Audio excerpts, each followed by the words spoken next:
got so motherfucking design on right now. Bring it down, bring it down, make it clap. I got 3 old guys to the block.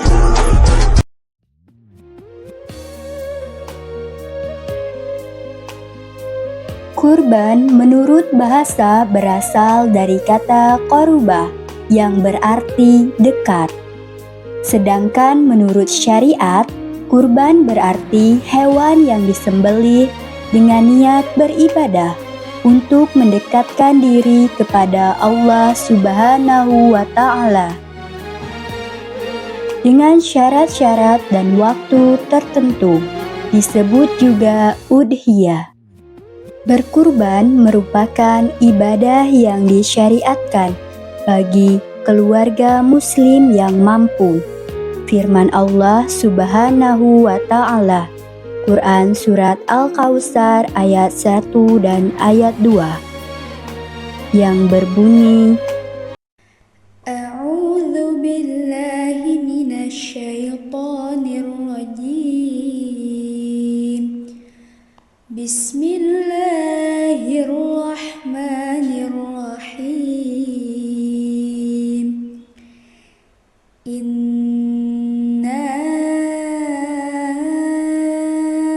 a'tainakal kautsar fasholli lirabbika wanhar. Artinya, sesungguhnya kami telah memberikan kepadamu nikmat yang banyak, maka dirikanlah sholat karena Tuhanmu dan berkorbanlah.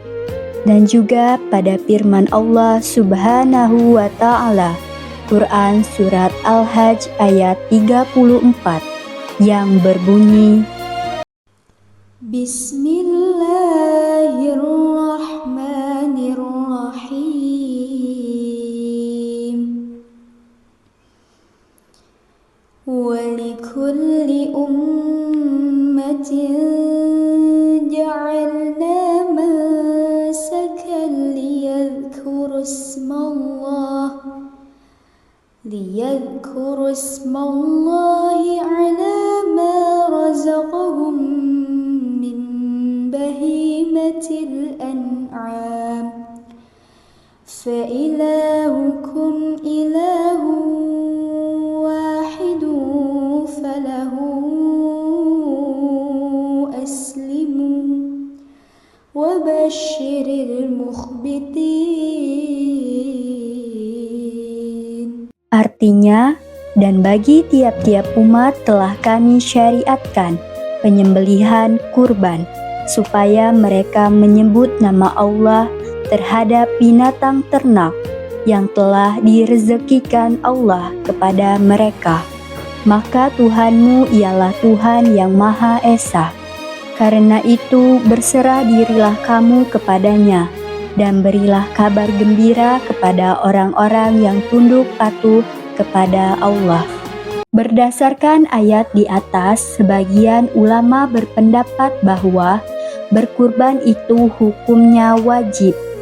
Sedangkan jumhur ulama atau mayoritas ulama berpendapat hukum berkurban adalah sunnah muakkad dengan berdasar pada sabda Rasulullah Shallallahu Alaihi Wasallam yang artinya, aku diperintahkan berkurban dan kurban itu sunnah bagimu. Hadis riwayat Tirmizi. Hukum berkurban menjadi wajib apabila kurban tersebut dinazarkan.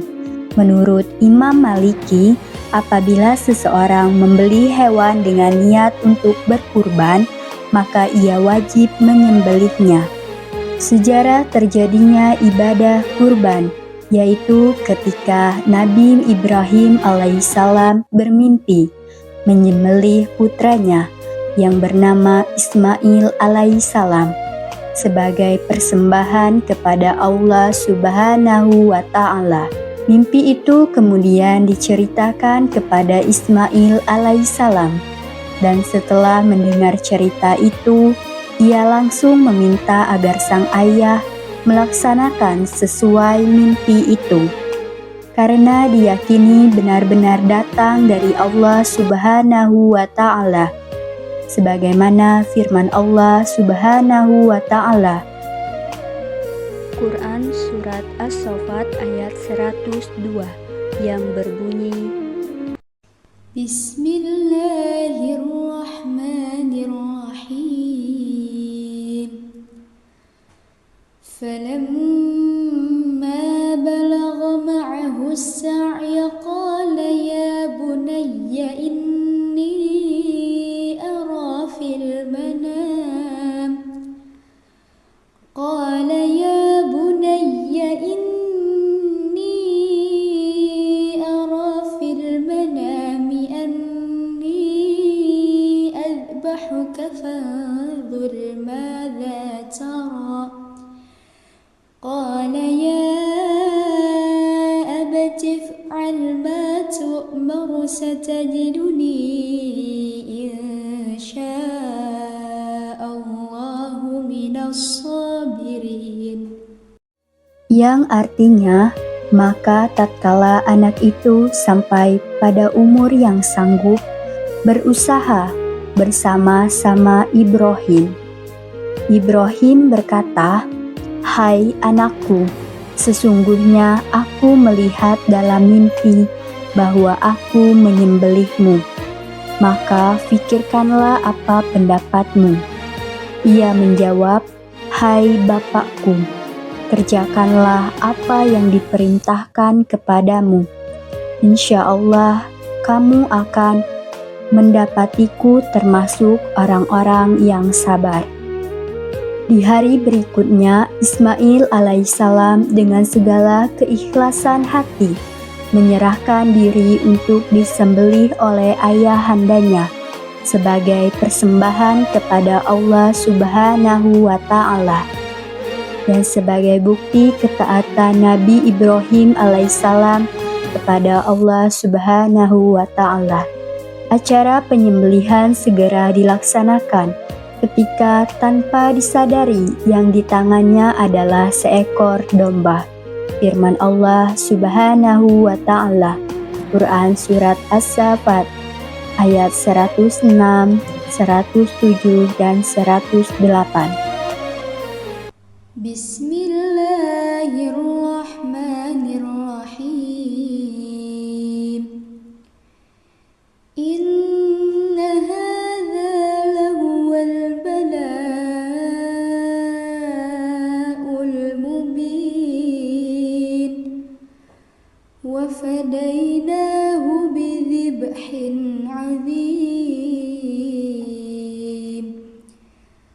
wa tarakna 'alaihi fil akhirin. Yang artinya, sesungguhnya ini benar-benar suatu ujian yang nyata. Dan kami tebus anak itu dengan seekor sembelihan yang besar. Kami abadikan untuk Ibrahim itu pujian yang baik di kalangan orang-orang yang datang kemudian. Waktu yang ditetapkan untuk menyembelih kurban yaitu sejak selesai sholat Idul Adha atau pada 10 Zulhijjah sampai terbenam matahari tanggal 13 Zulhijjah atau akhir dari hari tasyrik. Sabda Rasulullah Shallallahu Alaihi Wasallam yang artinya, barang siapa menyembelih hewan kurban sebelum dia mengerjakan sholat, maka hendaklah ia menyembelih yang lain sebagai gantinya. Hadis riwayat Bukhari. Dan tempat penyembelihan hewan kurban sebaiknya dekat dengan tempat pelaksanaan sholat Idul Adha. Hal ini sebagai sarana untuk syiar. Sabda Rasulullah Shallallahu Alaihi Wasallam yang artinya, Rasulullah Shallallahu Alaihi Wasallam biasanya menyembelih kurban di tempat pelaksanaan sholat Id. Hewan yang dijadikan kurban adalah hewan ternak, sebagaimana telah difirmankan Allah Subhanahu wa Ta'ala dalam Quran surat Al-Hajj ayat 34. Bismillahirrahmanirrahim. Walikulli ummatin ja'alna mansakan liyadhkuru ismallahi ala ma razaqahum min bahimatil an'am, yang artinya, dan bagi tiap-tiap umat telah kami syariatkan penyembelihan kurban, supaya mereka menyebut Allah terhadap binatang ternak yang telah direzekikan Allah kepada mereka. Adapun hewan-hewan yang dimaksud untuk berkurban adalah seperti unta, sapi, kerbau, dan kambing atau domba. Hewan-hewan tersebut dapat dijadikan hewan kurban dengan syarat telah cukup umur dan tidak cacat, misalnya pincang, sangat kurus, atau sakit. Ketentuan cukup umur untuk hewan dikurbankan adalah domba sekurang-kurangnya berumur 1 tahun atau telah tanggal giginya. Kambing biasanya sekurang-kurangnya berumur 1 tahun. Unta sekurang-kurangnya berumur 5 tahun. Sapi atau kerbau sekurang-kurangnya berumur 2 tahun. Selanjutnya, akikah. Dari segi bahasa berarti rambut yang tumbuh di kepala bayi. Sedangkan dari segi istilah adalah binatang yang disembelih pada saat hari ke-7 atau kelipatan 7 dari kelahiran bayi, disertai mencukur rambut dan memberi nama pada anak yang baru dilahirkan. Akikah hukumnya sunnah bagi orang tua atau orang yang mempunyai kewajiban menanggung nafkah hidup anak.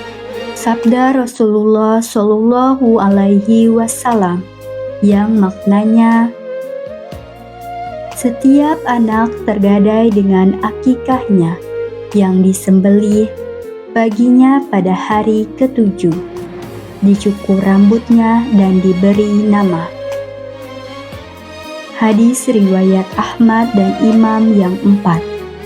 Akikah disyariatkan lebih merupakan perwujudan dari rasa syukur akan kehadiran seorang anak. Sejauh ini dapat ditelusuri bahwa yang pertama dilaksanakan akikah adalah 2 orang saudara kembar, cucu Nabi Muhammad Shallallahu Alaihi Wasallam, dari perkawinan Fatimah dengan Ali bin Abi Thalib yang bernama Hasan dan Husain. Adapun binatang yang dipotong untuk akikah, syarat-syaratnya sama seperti binatang yang dipotong untuk kurban.